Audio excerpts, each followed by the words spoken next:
Herkese merhaba arkadaşlar, kanalımıza hoş geldiniz. 2002 yıl mezunlarına selam olsun. Ünlü oyuncu Qübsə Özay çocukluk fotoğrafları ile takipçilerini yıllar öncesini görüntüledi. Meslektaşı Barış Arduç ile evli olan 2022 yılında kızı Jan Asyan'ı dünyaya getiren oyuncu Qübsə Özay okul fotoğrafını sosyal medya hesabından takipçileriyle paylaştı.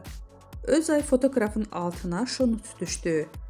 Hey gibi küçük Qübsə 2002 mezunları grubunu açıb, biz 4 gündür ortaokul ve lise fotoğraflarıyla nostaljiye boğan dostlara selam olsun.